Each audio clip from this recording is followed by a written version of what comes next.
नमस्कार मेरे प्रिय भाई और बहनों, हम सत्याग्रह आश्रम गांधी आश्रम जो साबरमती में है, जिसे साबरमती आश्रम भी कहते हैं, साबरमती नदी के किनारे बसा हुआ यह आश्रम क्या है? भारतीय संस्कृति का प्रतीक है। देखते हैं भारतीय संस्कृति क्या है। सभी धर्म संस्थापक कैसे हुए होंगे यह महसूस कर सकते हैं महात्मा गांधी जी की जीवनी से। भारत आने के बाद गांधी जी की समस्त प्रारंभिक गतिविधियों का केंद्र अहमदाबाद का सत्याग्रह आश्रम रहा है, जहाँ पर हम हैं। भारत के अनेक नेता और बुद्धिजीवी यहाँ आकर उनसे मार्गदर्शन प्राप्त करते थे। यह आश्रम 1915 से लेकर 1930 के दांडी कूच तक की कालावधि की अनेक राष्ट्रीय गतिविधियों का साक्षी है।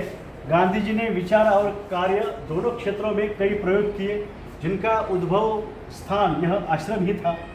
दूसरे अर्थों में गांधी जी का अहमदाबाद में बसना उनके जीवन का सबसे महत्वपूर्ण पहलू था।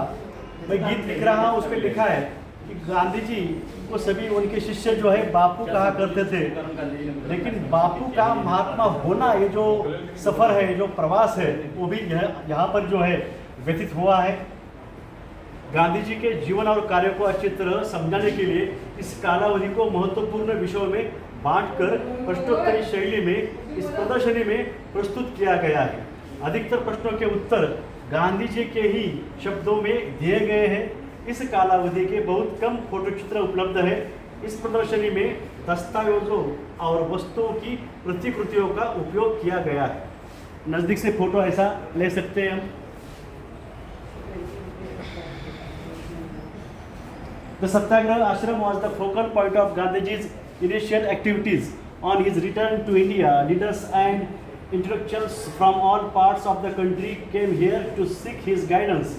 Between 1950 and 1930, the year of the Dandi March, the ashram witnessed many events of local as well as national importance. Gandhiji's experiments in the fields of truth and action originated here. Thus, his stay in Ahmedabad is an important phase of his life. To help visitors appreciate Gandhiji's life and work, that period is presented in this exhibition. A question-answer format has been followed. The answers are mainly in Gandhiji's own words. Virtually no visual documentation of this period is available. Replies of documents and objects are displayed here. Gandhi ji Ahmedabad में सब यहाँ पे जो है गांधी जी की परिवीक्षा, गोखले का वचन, अब यह सब पढ़ना यहाँ पे संभव नहीं है, लेकिन हम देख सकते हैं आश्रम की स्थापना कब हुई, क्या हुआ, क्या संकुचित दृष्टि के कारण गांधी जी ने गुजरात में आश्रम स्थापित किया। पढ़ेंगे तो समझ में आएगा। बाद में जो है सामूहिक प्रयत्न से यह आश्रम कैसे तैयार हुआ यहाँ पे बताया है। एकादश व्रत का पालन जो है हमें करना चाहिए।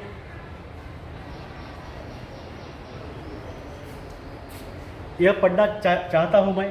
व्रतों के विषय में गांधी जी, सत्य शब्द का उद्भव सत में से हुआ है। सत अर्थात होना, सत्य अर्थात अस्तित्व। सत्य के बिना किसी भी चीज का अस्तित्व नहीं है। अहिंसा के बिना सत्य की शोध असंभव है, तो भी अहिंसा को साधन माने और सत्य को साध्य। विषय मात्र का निरोधी ब्रह्मचर्य है। इस विशेष अर्थ में सर्वेंद्रिय संयम ही ब्रह्मचर्य है। अस्वाद अर्थात स्वाद न लेना, जिस तरह औषधि लेते समय हम वह स्वादिष्ट है या नहीं इसका विचार किए बिना उसे शरीर के लिए जरूरी मानकर आवश्यक मात्रा में खा लेते हैं, वैसा ही अन्न के बारे में समझे। अपनी कम से कम आवश्यकता से अधिक जो कुछ भी मनुष्य लेता है वह चोरी करता है। अपरिग्रह का संबंध अस्तेय से है। सत्य की खोज करने वाला परिग्रह नहीं कर सकता। जो सत्य परायण रहना चाहता है वह न जात बिरादरी से डरता है, न सरकार से, न चोर से, न गरीबी से और न मौत से। अस्पृश्यता माने छुआछूत। इंसान और इंसान के बीच का भेद मिटाना ही अस्पृश्यता निवारण है। शरीर श्रम सभी मनुष्यों के लिए अनिवार्य है। जो मजदूरी नहीं करता उसे खाने का क्या हक है। अहिंसा हमें दूसरे धर्मों के प्रति समभाव सिखाती है। स्वदेशी की भावना के बिना मुक्ति संभव नहीं, वह हमारा नैतिक कर्तव्य है। गांधी जी की हस्ताक्षर जो है, गांधी जी के हैंड राइटिंग देख सकते हैं। गांधी जी ने व्रतों पर इतना जोर क्यों दिया? जीवन सफल हो जाए इसलिए। और ये जो जिंदगी है, ना पूर्व जन्म ना पुनर्जन्म हमको है, तो अच्छा कार्य हम इसी जन्म में करें। इसलिए इंद्रिय संयमन बहुत महत्वपूर्ण होता है। सामूहिक सूत कथा यज्ञ, सामूहिक सफाई यज्ञ, सामूहिक प्रार्थना यज्ञ, यह महत्वपूर्ण प्रवृत्तियाँ यहाँ पे रही है आश्रम में। हमारी संस्कृति क्या है? गांधी जी बताते हैं, मेरी दृढ़ मान्यता है कि हमारी संस्कृति के पास जितने समृद्ध भंडार भरे पड़े हैं उतने किसी के पास नहीं है। हमने अपनी संस्कृति को पहचाना ही नहीं। हम अगर अपनी संस्कृति के अनुसार नहीं जिए तो एक समाज के रूप में हम आत्महत्या की ओर अग्रसर होंगे। अब हम कहाँ कैसे जा रहे हैं सभी महसूस कर रहे हैं। सुख के पीछे हम दौड़ रहे हैं, लेकिन सुख देने से मिलता है। तो सत्याग्रह के बारे में यहाँ पे लिखा है, महान मुसलमान कौन सा लड़ा गांधी जी ने, वो यहाँ पे बताया है। सविनय अवज्ञा आंदोलन था, इसके बारे में गांधी जी कहते हैं, सविनय अवज्ञा विनयहीन या अनैतिक अवज्ञा से उल्टी चीज है। इसलिए सविनय अवज्ञा उन्हीं कानूनों की हो सकती है जो नीति से समर्थित न हो। वह दूसरों के अधिकारों पर आक्रमण नहीं करेगा। इसलिए सविनय अवज्ञा करने वाला हेतुओं का आरोपण नहीं करेगा, बल्कि प्रत्येक प्रश्न की गुणदोष के आधार पर ही जांच करेगा। सविनय कानून भंग प्रेम और भाईचारे पर आधारित है। गांधी जी के जीवन चरित्र के कुछ प्रसंग, उसके बारे में टिप्पणियां यहाँ पे की है। अब ये लोकतंत्र जो है, इसके बारे में बहुत महत्वपूर्ण विचार है। गांधी जी कहते हैं, मेरी लोकतंत्र की कल्पना ऐसी है कि उसमें कमज़ोर से कमज़ोर को उतना ही मौका मिलना चाहिए जितना कि समर्थ को। आजकल सारे विश्व में कोई भी देश आश्रयदाता की नज़र के बिना निर्बलों को देखता ही नहीं। पश्चिम के लोकतंत्र का जो स्वरूप आज विद्यमान है वह हल्का फांसीवाद यानी फैसिज्म जैसा है। सच्चा लोकतंत्र केंद्र में बैठकर राज्य चलाने वाले 20 इंसान नहीं चला सकते, वह तो प्रत्येक गांव के हर इंसान को चलाना पड़ेगा। यही बात टुकड़ों जी महाराज भी बताते आए कि हर गांव का विकास हो तो देश का विकास होगा। हर कुटुंब का विकास हुआ, हर व्यक्ति का विकास हुआ, कुटुंब का होगा। हर कुटुंब का हुआ तो हर गांव का होगा, और हर गांव का हुआ तो देश का।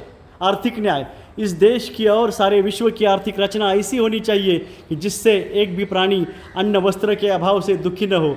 जैसे कि हवा और पानी पर सबका समान हक है या होना चाहिए। इन पर किसी व्यक्ति, देश या समूह का एकाधिकार होना अन्याय है। देश में क्या चालू है, कौन सा पक्ष, उसके पीछे के संगठन और देश के बाहर के लोग क्या कर रहे हैं, सबको पता है।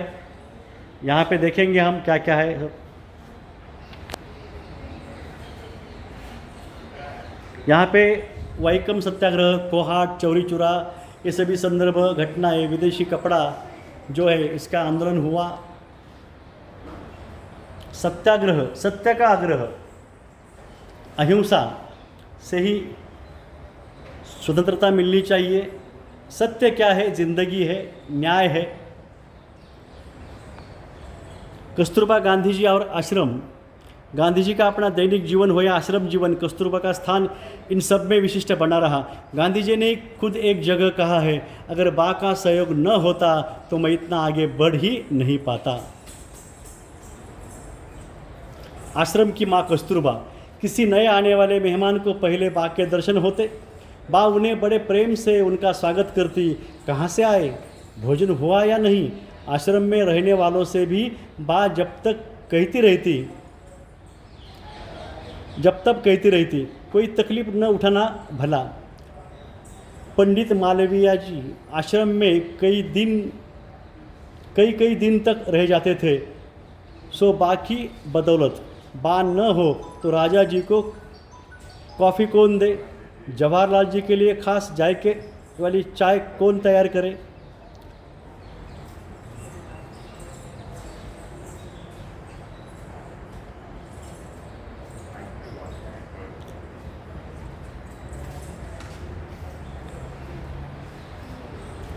और यहाँ पे जो हम देख रहे हैं नमक का सत्याग्रह, जो यहाँ से शुरू हुआ था, उसके लिए दंडी यात्रा हुई है, वो भी हमने पढ़ा है।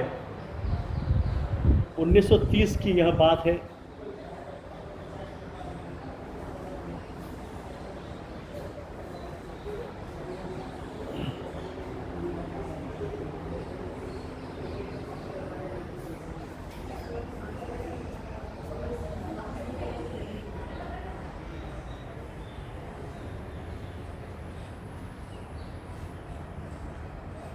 ढाई आखर एक चिट्ठी बापू के नाम, राष्ट्रीय पत्र लेखन प्रतियोगिता के सर्वश्रेष्ठ पत्र, यहाँ पे कुछ लिखे हुए हैं।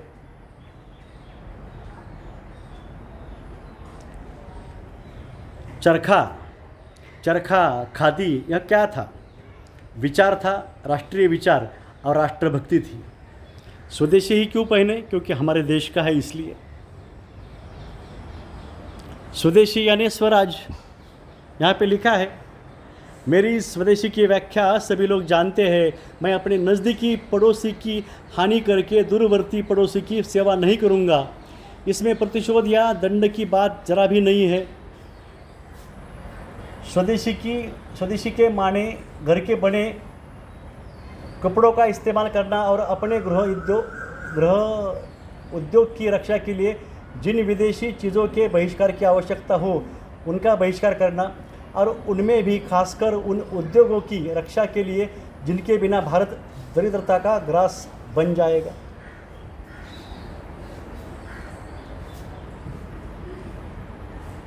ये भी हम पढ़ सकते हैं, गुजराती में है। शैक्षणिक प्रयोग गांधी जी ने किए। आश्रम में रहने वालों की यह मान्यता है कि जब तक राष्ट्रीय पद्धति के अनुरूप शिक्षा नहीं दी जाएगी तब तक देश का बहुत ज़्यादा नुकसान होता रहेगा। इसलिए प्रयोग के तौर पर राष्ट्रीय पाठशाला आरंभ की गई है। इसमें उद्देश्य यह है कि मातृभाषा के माध्यम से और आसान तरीके से ऊंची शिक्षा दी जाए। इस प्रयोग में मानसिक और शारीरिक शिक्षण देने की व्यवस्था है।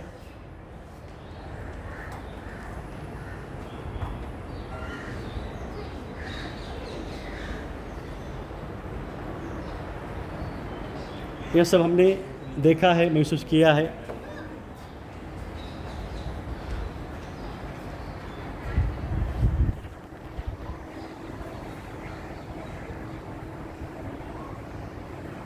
वैष्णव जन तो तेने कहिए जो पीड़ पराई जाने रे, पर दुखे उपकार करे तोए मन अभिमान न आवे रे। नरसिंह मेहता और महात्मा गांधी, इनकी जन्मभूमि पोरबंदर, एक ही गांव के दो ये महान इंसान।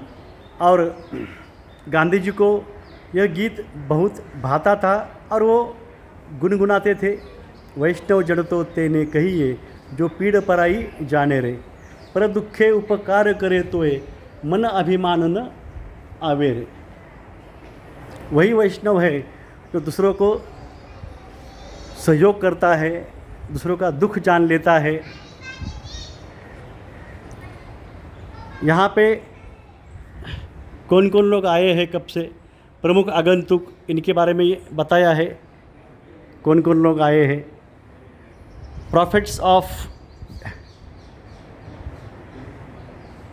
जेंटलनेस,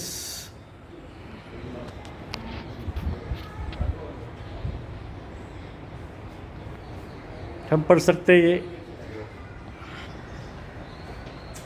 बाद में भी आप इसे क्लोज करके ऐसा पढ़ सकते हैं। गांधी जी की दैनिक प्रवृत्तियाँ, उनकी दिनचर्या कैसी थी। Love for animals, planting trees, giving a speech, serving patients, resting, सब बताया यहाँ पे। cleaning toilets, reading, using microscope, writing, spinning, marching, praying, ऐसा सब लिखा है यहाँ पे। प्रॉफिट्स ऑफ जेंटलनेस, यह भी हम पढ़ेंगे।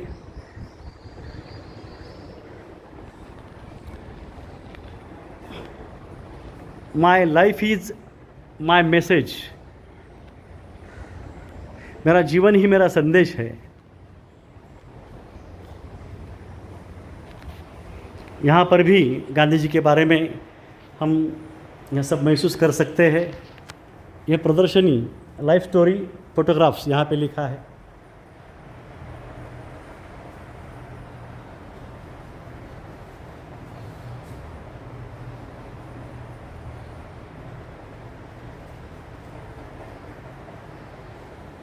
फुर्सत निकाल कर यह सब महसूस करना चाहिए। कितने अच्छी पेंटिंग्स यहाँ पे है। चित्र से चरित्र हमारे सामने आता है, इसलिए चित्र का भी महत्व होता है।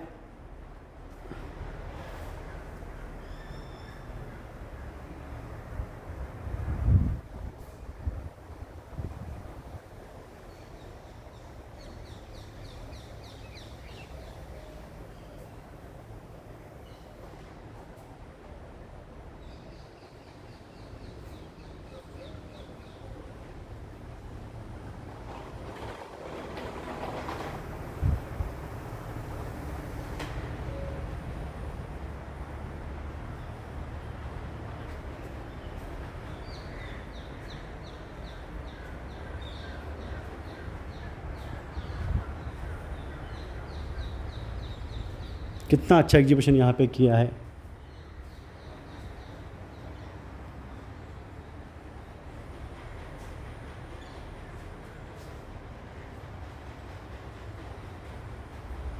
मोर देख रहे हैं आप? साबरमती आश्रम अहमदाबाद, यहाँ पे हम हैं।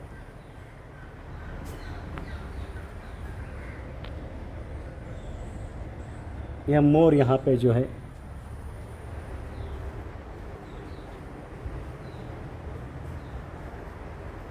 आगे देखते हैं क्या है। युवा अवस्था में गांधी जी दक्षिण अफ्रीका में गांधी जी वकालत करने गए थे।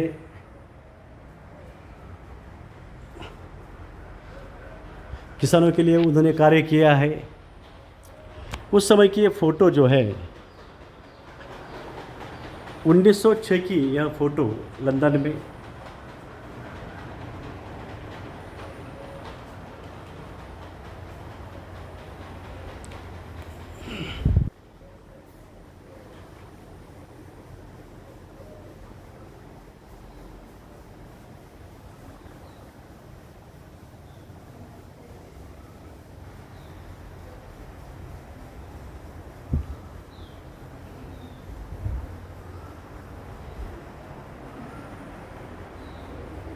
बहुत ही अच्छा किया सब।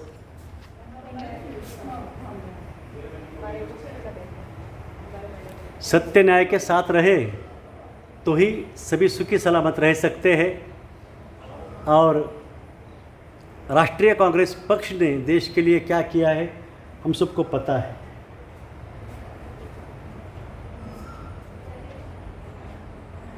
राष्ट्रीय कांग्रेस पक्ष की ही सरकार देश में चाहिए, क्योंकि राष्ट्रीय कांग्रेस पक्ष ने ही देश को स्वतंत्रता दिलाई है। स्वतंत्रता मिल गई राष्ट्रीय कांग्रेस की वजह से। कई महामानवों का निर्माण जो है राष्ट्रीय कांग्रेस पक्ष से हुआ। नई रोटी, नया कपड़ा, नया मकान, नई ज़िंदगी हमें राष्ट्रीय कांग्रेस पक्ष की वजह से मिल गई। सभी राज्य, सभी क्षेत्र और सभी क्षेत्रों का विकास राष्ट्रीय कांग्रेस पक्ष से हुआ है। धर्मांध सत्तांध लोग बैठे हैं कई सालों से देश में, तो क्या हो रहा है हम सभी महसूस कर रहे हैं। सभी भयग्रस्त है, डरे हुए हैं। हम सबको सुखी सलामत रहना है, हमारी सरकार लानी है। सत्य न्याय का सभी साथ दे।